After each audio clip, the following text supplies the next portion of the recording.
آج کا جو سیشن ہے اس کا باقاعدہ آغاز کرتے ہیں.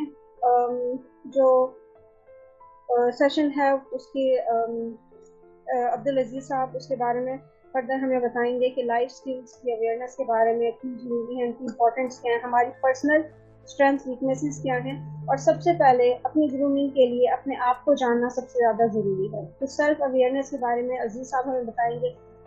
سر اوور ٹو یو. میں تمام ساتھیوں کو خوش آمدید کہتا ہوں بلیورز لائف اسکل ٹرسٹ کی طرف سے. جیسے کہ ابھی اقرا نے آپ سے تعارف کروایا کہ بلیورز لائف اسکل ٹرسٹ بنیادی طور پر ایک ادارہ ہے جو سافٹ اسکلز یا لائف اسکلز پہ کام کرتا ہے. تو جس وقت ایک فرد زندگی کی مہارتوں کو جان لیتا ہے تو وہ اپنے آپ کو بھی جاننے لگتا ہے اور پھر وہ معاشرے کا ایک بہترین فرد بنتا ہے. ہر فرد چاہتا ہے کہ میں کامیاب فرد بنوں، معاشرے کا ایک اعلیٰ اور مفید شہری بنوں، لیکن ہر فرد اس درجے پہ اپنے آپ کو بنا نہیں پاتا. اس کی وجہ یہ ہوتی ہے کہ وہ اپنی صلاحیتوں کو جانتا نہیں ہے تو پھر اس کا بلیف، اس کا یقین اور اس کی امید بہت ٹھیک ہوتی ہے. خود کو جو فرد جان لیتا ہے، اپنی صلاحیتوں کو جان لیتا ہے، تو وہ جو ہے اپنے آپ کو ایک بہتر فرد کے طور پہ معاشرے میں پیش کر پاتا ہے. پھر رویے ہوتے ہیں، ہمارے رویے جو سے ہیں اگر درست ہو جائیں تو ہم ایک بہتر فرد بن جاتے ہیں. پھر اس میں ایک چیز ہے احساس ذمہ داری. جو لوگ اپنے کام کو، اپنی چیزوں کو، اپنی زندگی کے مقصد کو جانتے ہیں اور احساس ذمہ داری ان پہ پیدا ہو جاتا ہے، اور اس احساس سے نکلنے والے جو اس کی ذمہ داری ہیں ان کو پورا کرنے لگتا ہے تو بہتر فرد بن جاتا ہے. اسی طرح وقت کا جو استعمال بہتر کرتے ہیں وہ کامیاب فرد بن جاتے ہیں. اسی طرح ہماری سوچیں ہوتی ہیں، ہمارے خیالات ہر وقت چلتے رہتے ہیں ہمارے اندر. ان خیالات کو صحیح نہج پہ رکھنا اور جو مفید چیزیں ہیں ان کو کیپچر کرنا اور غیر ضروری چیزوں کو نکال دینے سے انسان ایک بہتر فرد بننے لگتا ہے. دیکھیے کہ اچھی باتیں، اچھی سوچ، یہ باتیں کرنا جیسا بھی ہے، لیکن پریکٹیکل امپلیمنٹیشن جو سی ہے وہ جب تک نہیں ہوتی ایک فرد جو ہے کبھی بہتر اور اچھا فرد ثابت نہیں کر سکتا اپنے آپ. جو لوگ اچھی باتوں کو بار بار ریپیٹ کرتے ہیں اس کے اندر ڈیپتھ پیدا ہونی شروع ہو جاتی ہے اور وہ ہماری شخصیت کا ایک حصہ بن جاتی ہے. پھر یہ پازیٹیو رزلٹ آتا ہے. ورنہ صرف سوچنے سے، کہنے سے بات نہیں بنتی. جیسے علامہ اقبال نے کہا نا کہ چاہتے تو سب ہیں کہ ہوں اوج ثریا پہ مقیم، ایسا کوئی پیدا تو کرے قلب سلیم.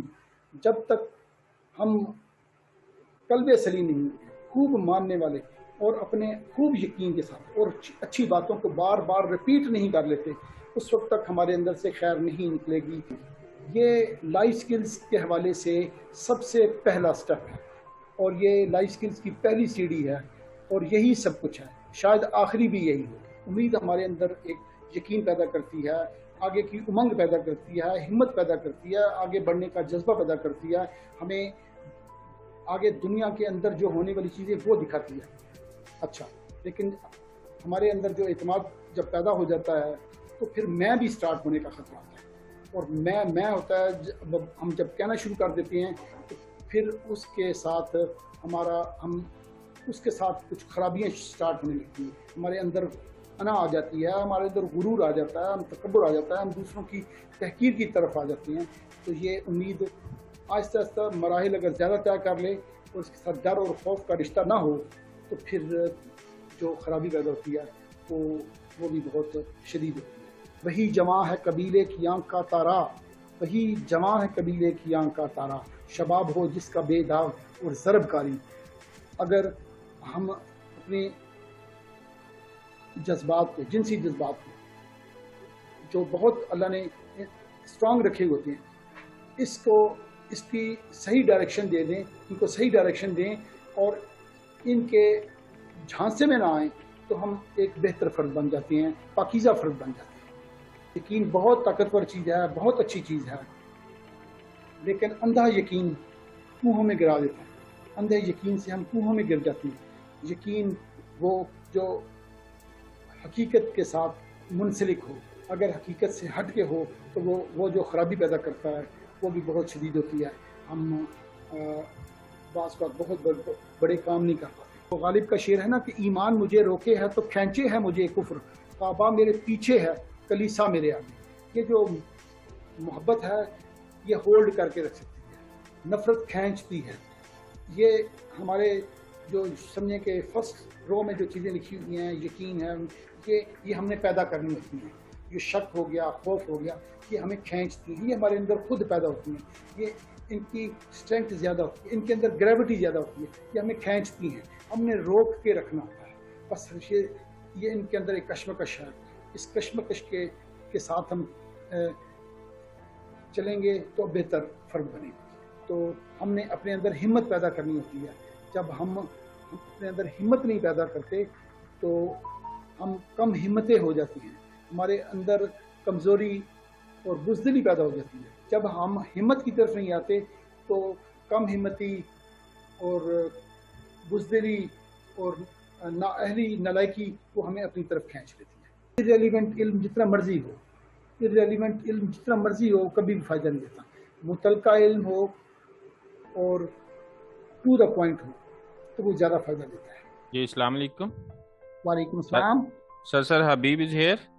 سر سوسائٹی انسٹیبل ہے اور ایجوکیشنل سسٹم جو ہے وہ ڈلیور نہیں کر پا رہا، ٹوٹلی فیلئر ہے سسٹم کا، اور due to certain reasons society totally جو ہے انسٹیبل ہے اور افراتفری کا عالم ہے. پریزنٹ سچویشن میں امیڈیٹلی تو پاسبل نہیں ہے، لیکن کیسے ممکن ہے کہ پوری سوسائٹی جو ہے وہ seems to be unstructured society, تو اس کو کیسے اسٹرکچر بنانے کے لیے ہم بہتری لا سکتے ہیں؟ بالکل. ایک تو آپ اپنے پلیٹ فارم پہ ایفرٹ کر رہے ہیں، لیکن یہ گورنمنٹ سیکٹر پہ اگر ایک پوری as a one nation one curriculum اس پہ ایفرٹ ہو تو کیا آپ سمجھتے ہیں پھر بہتری آ سکتی یا انڈیویجول ایفرٹ سے ہوگی؟ دیکھیں بات یہ ہے کہ جو ایک معاشرہ ہے نا اس کا سب سے زیادہ مفید جو پارٹ ہے نا وہ آپ ہیں سب سے. ٹھیک ہے، اب کہ میں سوال کو جواب دیتا ہوں، میں تھوڑا سا اس کو کنیکٹ کر لوں چیزوں کو نا. تو ہم نا ابھی تک سارے ہی کوشش کر رہے ہیں کہ میں کوشش کر رہا ہوں کہ آپ ٹھیک ہو جائیں، آپ کوشش کر رہے ہیں کہ فلاں ٹھیک ہو جائے. ٹھیک ہے، سب سے پہلے تو میں نے معاشرے کو ایک بہتر فرد دینا ہے، اور وہ میں نے حبیب اللہ کو نہیں دینا، میں نے کسی اور کو نہیں، میں نے عبدالعزیز ہے یہ اس کو میں نے ایک یہ معاشرے کو میں نے اس کو میں نے ٹھیک کرنا. جس دن میں یہ ٹھیک کروں گا میں گھر جاؤں گا تو بیوی کو اچھا شوہر ملے گا، جو میرا بیٹا ہے اس کو اچھا باپ ملے گا، جو میرا بھائی ہوگا اس کو اچھا بھائی ملے گا. اس لیے اس میں کوئی شک نہیں ہے کہ لائف سکلز کا مسئلہ سارا کا سارا لائف سکلز کا ہے. ہمارے یہ نہیں کہ ہمارا آئی کیو کوئی خراب ہے، نہیں، نہ ہمارا آئی کیو بالکل ٹھیک ہے. صرف ہمارا پرابلم سافٹ سکلز یا لائف سکلز کا ہے. ہم لائف سکلز میں ویک ہیں جس کی وجہ سے ساری ہی اپنی صلاحیتوں کو درست نہیں استعمال کر پاتے. میرا کوشچن ہے کہ ہمیں خوف کیوں ہوتا ہے اور اس خوف سے کیسے نکلا جائے؟ ہمارا جو سب سے بڑا دشمن ہوتا ہے نا وہ اندیشے ہوتے ہیں. اندیشے، یہ ایسے ہو جائے گا، ویسے ہو جائے گا، ایسے ہو جائے گا، ویسے ہو جائے گا. تو یہ پتہ کیوں آتے ہیں؟ دیکھیں ایک طرف خوف لکھا ہوا تھا تو دوسری طرف امید لکھی ہوئی تھی. جب ہمیں امید نہیں نہ ہوتی، ہماری زندگی کے مقصد نہیں ہوتا، ہم نے اپنے سامنے زندگی کو خوبصورت پینٹ نہیں کیا ہوتا، تو اس وقت ہمیں اندیشے آ جاتی ہیں، ہم اندیشوں میں پڑ جاتی ہیں. ہم اگر چاہتے ہیں کہ ہم ایک بہترین اور کامیاب فرد بن جائیں اور اندیشوں سے بچ جائیں تو اس کے لیے ہمیں امید کے ساتھ رہنا ہے اور اپنے منزل اور اہداف روزانہ کی بنیاد پہ ہر وقت ان کے اوپر ڈسکس کرنی ہے، ان کے اوپر سوچنے، ان کے اوپر بات کرنی ہے، ان کے متعلق رائے لینی ہے. آپ لوگوں کو شکریہ ادا کرتا ہوں. اقرا آپ اس کو وائنڈ اپ کر لیجیے. بہت شکریہ. Thank you so much, sir. Thank you so much, all the participants, for your effort and your participation. Thank you. Have a nice day. Thank you. so much. Allah Khuda Hafiz. Hafiz.